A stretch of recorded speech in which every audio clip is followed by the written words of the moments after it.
Alright guys, welcome back. Today we are gonna talk a little bit about the skills that the nowadays characters have, and of course only the most important stuff. You know, we cannot explain every single skill that is existing in the game, because some of them are super outdated and not a lot of units are getting it anymore, but the most notable ones are like Frenzy, Flurry, Rampage, SP Boost, stuff like that. I'm sure you have heard these words before if you started the game nowadays, right? And it's really like hard to find everything in the game, if you know what I mean, so hopefully this video can help. And of course, if you want to check it out for yourself, if you don't know a specific skill, like what it does and stuff, you can always find it in the Soul Tree section of the game. If you haven't powered up your unit yet, then you can find this Soul Tree button at the multi power up tab at the top right side of the screen. Let's get in there real quick. Frenzy. Double strong attack hits. If you see Frenzy plus 2, Frenzy plus 3, it's always one more additional hit. The base hit for a strong attack is 1, right? So if it's Frenzy plus 1, it's double hits. If it's Frenzy plus 2, it's triple hits. You get the point, bro, and so on and so on. Flurry. Double normal attack hits. Same stuff, except right now it's for the normal attackers. Your auto attacks, your normal attacks are gonna hit twice. If it's Flurry plus 2, then it's triple hits, you know? You get the point, bro, and so on. Berserker. Increased strong attack damage, you know? You will do more damage on your skills. Bruiser. Increased normal attack damage. You will do more damage on your normal attacks. Havoc. Increased range on your abilities. Long reach is increased range on your normal attacks.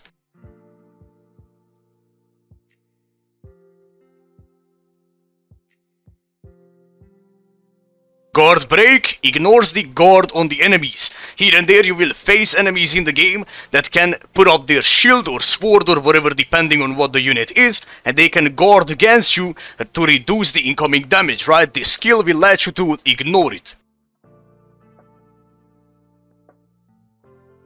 Marauder. Guard break and ignoring the melee resistance. Sometimes you will face enemies with melee resistance, meaning that if you don't have the ignore stuff, you know, the ignore skill, you will do 1 damage to them. This skill will let you to bypass it. Sharpshooter, same stuff, except it's for the ranged units right now. So guard break for the ranged units and ignores the range resistance. Bombardment, increased hits on your special move, 8 hits by the way. Devastation, increased damage on your special move. Poise, negating the stagger effect. If you don't have the skill, whenever taking damage from an enemy, you would be pushed back or staggered or interrupted, however you wanna call it. If you have the skill though, you cannot be interrupted at all. Except if you're getting stunned or frozen or whatever, you get the point. Weaken defense reduces the enemy defense by 33%. Keep it in mind, this ability only activates on the special move. The blue armor icon and the blue lines are indicating if you have the weaken defense on the enemy. Sprinter. One more flash step.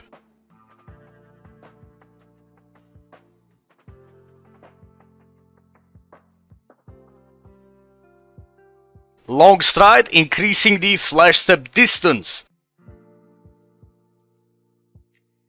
Damage to the status affected enemies, right? The reason why I say it this way is because most of the times you're gonna see skills called like damage to the burning enemies, damage to the frozen enemies, damage to the paralyzed enemies. So you get the point, man, it's just more damage if you can inflict a status ailment on them. Damage to the enemies not inflicted by an ailment. This is usually 100%, there are scenarios when it's not. Here and there they put it as a link, here and there they put it as a resurrection skill. But what you have to know about the skill though, is that whenever an enemy is not getting status affected, so if you cannot freeze them, if you don't do weakening or fire or whatever, you get the point, you will do more damage. Debilitator increases the duration of the status ailment. 80% SP boost, maybe in the future it will be more. For a short period of time, your SP, your spiritual pressure will rise up if you have inflicted a status ailment on the enemy. Attack boost, 80%, same stuff like with the SP one. If you can inflict a status ailment on the enemy, for a short period of time, you're getting 80% attack. Rampage, 2% damage for every kill. it stacks until 100%. When stacking the Rampage, you will always see it at the top left side of the screen. Every 20% it will show up right there. Guage Effect, it's a little bit hard to explain, but it's not that complicated though. You see that grey bar below your unit? That's the gauge, and inside the gauge you see the yellow meter right there. You start at 0, some characters are starting almost at max, you know. But the idea is that you have to fill it up. Regardless if you hit an enemy or you just do your auto attacks or your strong attacks in the air, you can stack it up to 100%. When it stacks up to the max, it will glow in yellow.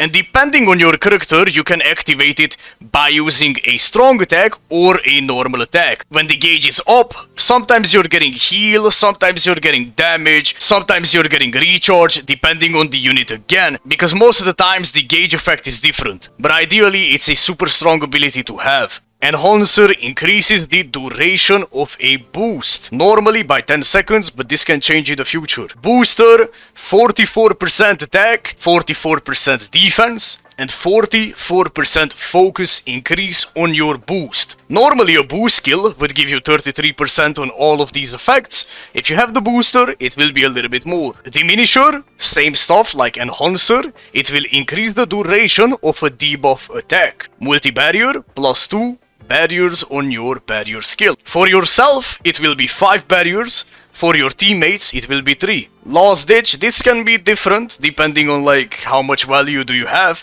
but if it's Last Ditch 100%, it's a guaranteed chance for you to wake up after dying. It stacks by the way, so if you have 200% Last Ditch, then you have 2 lives. If you have 300%, then you have 3 lives. Follow up, whenever an enemy is on the ground, you know, like usually you do like a skill, stuff like that bro, and they fall to the ground. Now if they are on the ground, normally you wouldn't be able to hit them with your normal attacks, right? If you do have the follow-up skill, you can always hit them. Ailment Reversal, if an enemy, only if an enemy, so if you have status effect on the ground, it doesn't work. If an enemy freezes you, for an example, you cannot be frozen by them, you reflect back the status effect and you will heal yourself.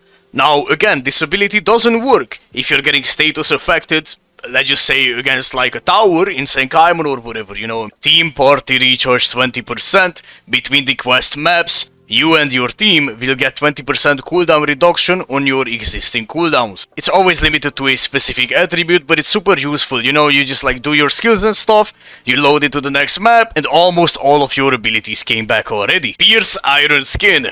In Inheritance Trials, the enemies have a special type of armor on them, which cannot be broken unless you're inflicting a status ailment. The armor on the enemies will reduce your damage by a lot, but if you have the Pierce Iron Skin ability, all of your attacks will ignore it. In my opinion, these are the most important skills to understand nowadays if you're playing Bleach Brave Souls. Now, again, there are a lot of skills, bro, that I like. If I would explain all of them, man, we would be here for like 24 hours, if you know what I mean. But don't worry, most of these are super simple to understand. Like, let's just say, for an example, hit hidden enemies. You know, like if they are underground, if they are hidden, you can hit them. And yeah, man, that's kinda it though. Hopefully I was able to help. Have a beautiful day/night wherever you are. Take care, and bye-bye.